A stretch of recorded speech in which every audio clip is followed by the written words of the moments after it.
listening to the Art of Homeschooling podcast, where we help parents cultivate creativity and connection at home. I'm your host, Jean Miller, and here on this podcast, you'll find stories and inspiration to bring you the confidence you need to make homeschooling work for your family. Let's begin.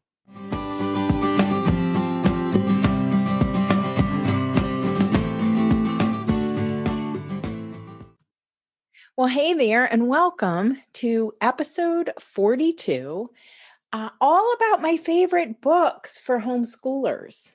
Now, you know I love books, right?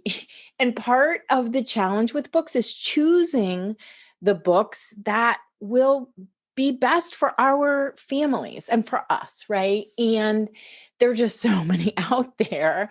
So in this episode, I want to share with you my 5 favorite books for homeschooling parents and why I love them so much, how they have served me so well. Because I found on my own homeschooling journey that really the best way to discover books was to get recommendations from homeschoolers who were just a little bit further down the path than I was. So whether you're new to homeschooling, new to this Waldorf holistic way of homeschooling, even just new to parenting, because I have a couple books in that category, or you're looking for some fresh inspiration, I think this episode is really going to help light you up and give you some new resources for your journey. Okay, 5 book recommendations here, 3 on parenting and homeschooling, 1 that's really on the scope and sequence of the curriculum, and then 1 that's full of specific ideas for engaging artistic hands-on projects that you can bring to your kids during your homeschooling lessons. First, I want to just acknowledge that parenting is such important work. Homeschooling, such important work. And through our parenting and homeschooling, we are really changing the world one family at a time. As Marianne Williamson said, and this is a quote, "There is no single effort more radical in its potential for saving the world than a transformation of the way we raise our children." And that's what we're doing here. So I remember after my first child was born, the day it really hit me that I was a parent, right? This was my job now. It was when my husband, Brian, went back to work and I was alone with this brand new baby, right? For hours. And I distinctly remember thinking, there must be some mistake here. I'm not cut out for this. You've got the wrong person. That's really the thought that went through my head. And then I thought, no one ever told me this would be so hard, right? There you are all alone with this brand new baby, sometimes baffled by their behavior, wondering, what the heck did I do here? So now looking back, all 3 of my kids are now young adults, and I'm still really flabbergasted that there is no specific training or education for the oh so important work of parenting. So thank goodness there are some amazing books out there. There's some not so great books out there too. And that's why I wanted to share with you some of my absolute favorites and why they've really changed my parenting, I think, and helped me so much on my journey. Right. So let's start off with the books specifically about parenting, and that then overlaps into homeschooling. My very favorite parenting book, so this is the first book, is called Simplicity Parenting by Kim John Payne. I've read this book many times. I don't even know how many times. And I've also led group gatherings around this book for discussing the concepts in the book with groups of parents. And I'll say that both personally and professionally, this is hands down one of my very favorite books. And here's why. First of all, it was really the very, very first book, parenting book that I read that didn't make me feel bad about myself and what I was doing. As a new parent, when I would read parenting books, I'd end up feeling a lot of shame and think, well, I'm not doing that and I'm doing that wrong. Or what's wrong with me? Why can't I do this better? And oh my gosh, I must really be messing up this job, this important job of parenting. I remember thinking that a lot, or even worse, um, that feeling like I know what's going to happen to my kids, or I wonder what's going to happen to my kids because obviously I'm doing the whole thing wrong. Have you ever felt that way? So when I first read Simplicity Parenting, my oldest kids, so 3 kids, right? Boy, boy, girl, and the oldest 2 are closer in age. And when they were, I didn't read the book when they were super little. They were probably, or I know they were already homeschooling, and they were probably in the early elementary years, and I had a baby, right? Maybe even a toddler by that point when I read the book. And wow, I felt so affirmed as a parent and held in this deep appreciation for the work I was doing. The book itself just brought me so much comfort as well as conviction for the path that I was choosing. And at the same time, I think this is the real beauty of this book. At the same time, I felt like I can do this, right? I can do this really important work. And I also felt, even though I recognized that I was off the mark in some areas or in some ways with my parenting, the book didn't make me feel discouraged, which is actually an amazing thing, right? Because oftentimes when we read sort of how-to books, we can end up judging ourselves and feeling kind of discouraged. But I didn't feel that way. Rather, the book really helped me feel hopeful, and it called me to be better, right? It called me to improve my parenting. And this really is the magic, I think, of Simplicity Parenting, the book. So, just a few of the concepts that are so wonderfully explained in this book. One is how to work with a daily rhythm, that flow of activities, like how to do this. That's a lifetime of work, believe me. But it was the first time that I really embraced it and felt like, oh, I can do this. And then another concept is the importance of the home environment for your kids, like keeping it feeling peaceful and open and comforting for everyone. And then how to simplify schedules and really filter out the adult world, particularly for young children. In Simplicity Parenting, Kim John Payne gives very specific suggestions for how to simplify in each of these areas while sharing great stories, right, of parents and families, like real life on the ground. This is how it can go, who made changes, parents who made changes and really strengthened their family bonds as a result. This is the book that then led me to develop my mantra that's at the end of my at the end of the podcast, to rather than perfection, let's focus on connection. And the book allowed me to strive for improvement, as I said, but improvement while developing a sense of humor, right, about the realities of parenting. And my sense of humor has grown. You can ask my husband, Brian, that. But I was so serious early on and felt like if I did the wrong thing, that was it. Like it was, I took it all very, very seriously. And I've been able to lighten up, right? And work on my sense of humor while, I'm okay making mistakes sometimes. So after reading this book, I then became a certified Simplicity Parenting Family Life coach in order to weave a lot of these principles into my work with homeschooling parents like you. And I just love the tagline of the book, which is using the extraordinary power of less to raise calmer, happier, and more secure kids. And that's really the crux of it. The whole book and the simplicity parenting movement, really, the crux of it is that the more we can help our children feel safe and secure, the more smoothly our homeschooling can go, our parenting can go, and the more smoothly our children's growth and blossoming goes, like blossoming into who they were really meant to become.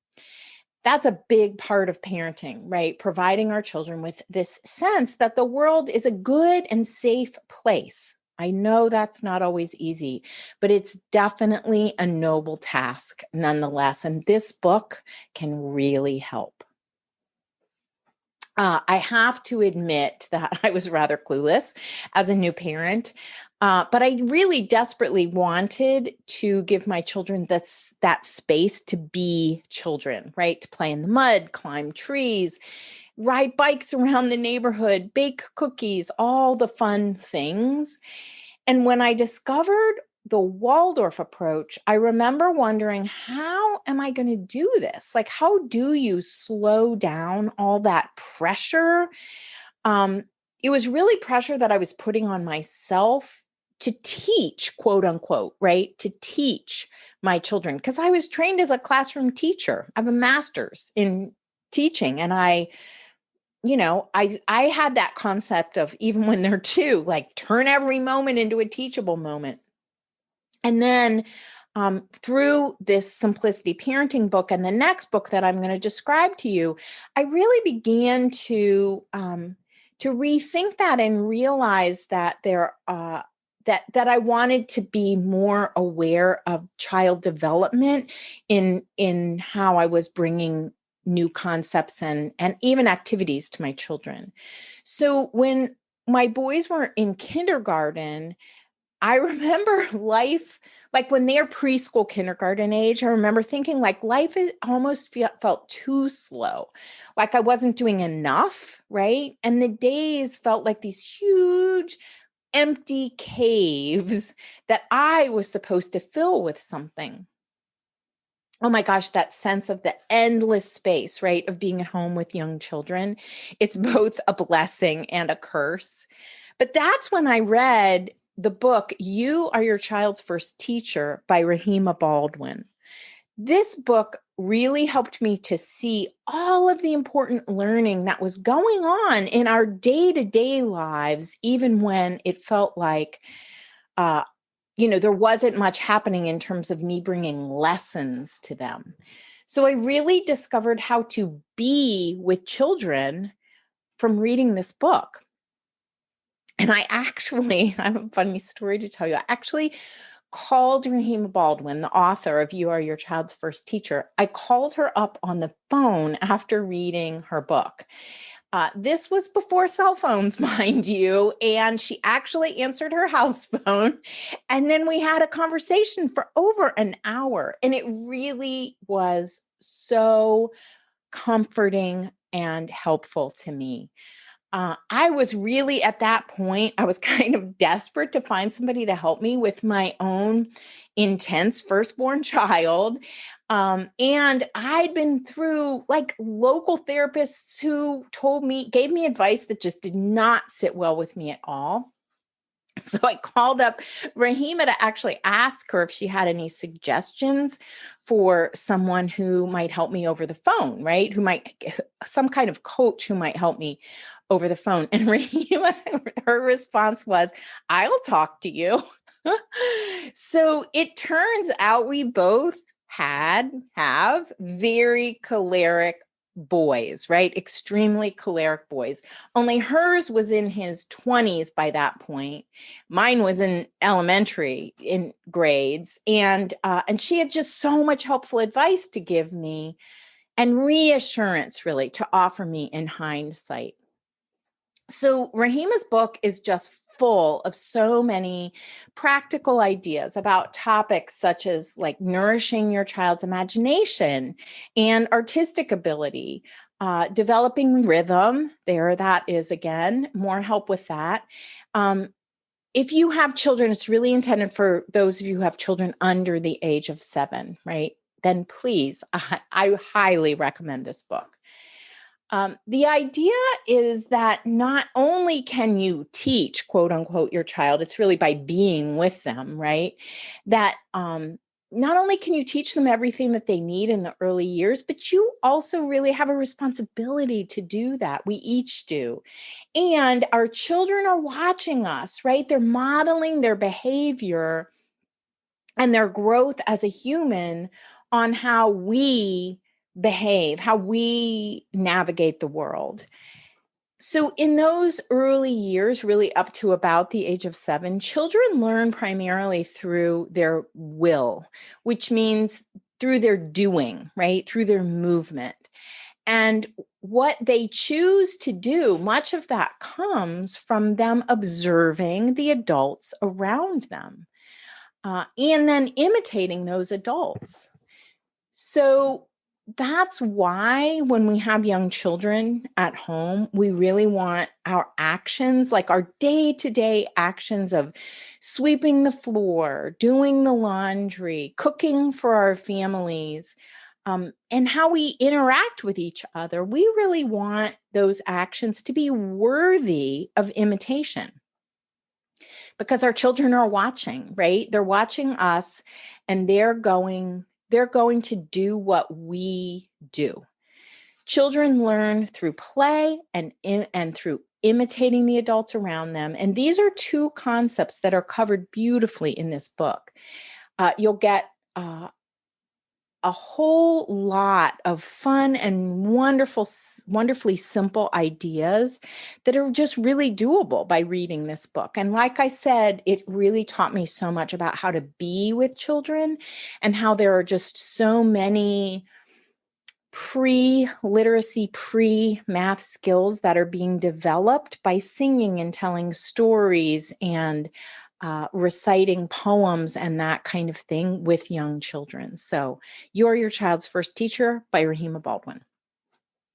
Okay, now I have a favorite book about choosing to homeschool. So this one is, the title of this book is Family Matters by David Gutterson. And it's really a great book if you have doubts or someone you love has doubts about homeschooling, or how children learn and why homeschooling is really a legitimate option for the education of children, right? This is an easy read. I love this book. It's written by a novelist. David Gutterson is a novelist, and it's just so great for anyone, like I said, having doubts about choosing to homeschool. Gutterson is, or was at the time when he wrote it anyway, a high school English teacher, soft spot in my heart because that's where I started. And he and his wife decided to homeschool their kids, even though he was a public school teacher. So the book, it's just so practical and written from a real life perspective of why a family might choose to homeschool. Not because we want to isolate our children or protect them or shelter them from the world, but really because we want to give them the very best education that we can, right? Those other aspects can be a part of it, but it's really also a good educational option for children. And this book will really inspire us to do just that. Okay, next up is for parents particularly interested in the Waldorf approach and the Waldorf curriculum. So many people come to me asking, what curriculum should I buy? And I know that when we're new at this homeschooling gig, that question is often the first one that pops up, right? It is an important question, but it's also really important to recognize that it's not the be all and end all that we often think it is. What I mean by that is that there's just so much more to consider than the curriculum, right? A written plan. That's what I mean by the curriculum. So much more involved in homeschooling than just carrying out a plan on paper that might come in a purchased curriculum package. And of course, there is no perfect curriculum, right? There's no such thing as an open and go curriculum. We wouldn't even want there to be, actually. I know we think that's what we want, but if there was such a thing as an open and go curriculum, teaching would be just so very robotic, and it would be just like we're reading a script and then our children do what we ask them to do. I know sometimes we have that fantasy, but it doesn't factor in that we're human beings, right? And that the whole learning process is dynamic and organic. And so it only seems like that would make things so much easier. But the truth is that our children benefit from watching us learn and grow too. And we want to individualize the learning to meet their needs and their stage of development. So really the very best thing that we can do is, as a homeschooler, is to learn about the stages of child development, why rhythm is so important in our homes, and then learn to craft a curriculum that meets our particular children right where they are. The best way to do that, you might be asking, is to understand that different subjects are taught at different ages and to understand why that is. So the very best book for doing this is one entitled The Educational Tasks and Content of the Steiner Waldorf Curriculum. It's edited by Martin Rawson and Tobias Richter. And one of the wonderful things about this book is that it has a really great introduction talking about how we recognize the individual child, what the tasks and role of the teacher are, and the importance of really developing a sense of community as a family. It's, or if you're a classroom teacher, as a class, right? There's a section on Steiner's indications behind the curriculum, and this is incredibly helpful. This is often what those of us who come to Waldorf when we are first new with this approach, using this approach, we're often wondering. So you can find it in this book. And there's also a description of the development of the child, the different stages that a child goes through, and how the teacher wants to meet those different stages. And then I haven't even gotten to my favorite part of the book. So that's all sort of the beginning material. But the best thing about this book is that it's organized into two main sections. And the first one is where you can read about the topics of the curriculum by grade. And then the second half is by subject. So it's like you have a way in from two different angles. So helpful.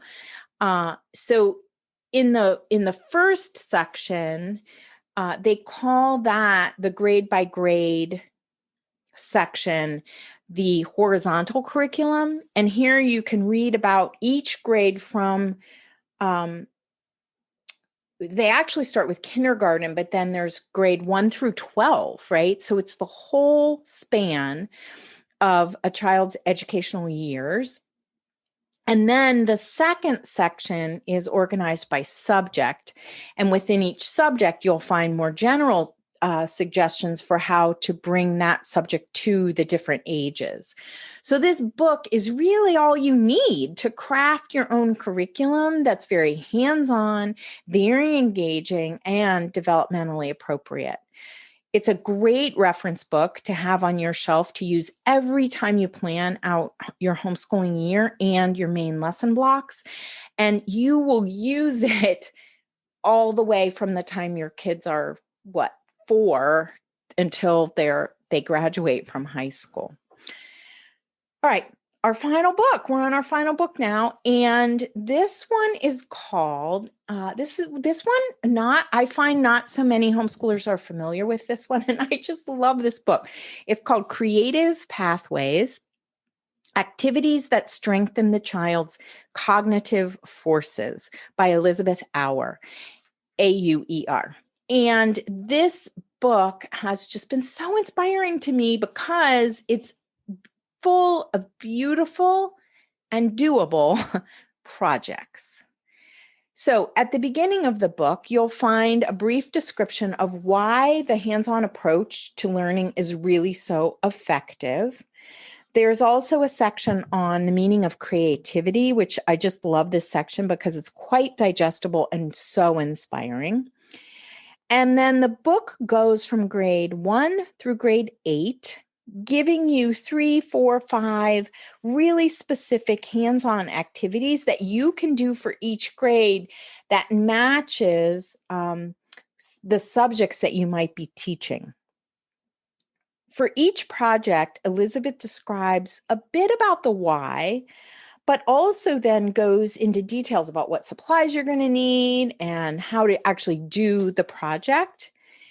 And there's some great illustrations to go along with each one. So here are just a couple of examples. In grade 1, there's a section on handwork, a little bit on painting and modeling, and how to make a main lesson book. In grade 2, there's more on developing drawing skills, and then a bit on the temperaments, plays, and festivals. I'll give you just a couple more examples. In grade 4, and I've used this section a bunch, there's this wonderful suggested project on making dioramas for when you're studying the human and animal block, and each child can choose an animal to do a little bit of research about and then make a presentation on.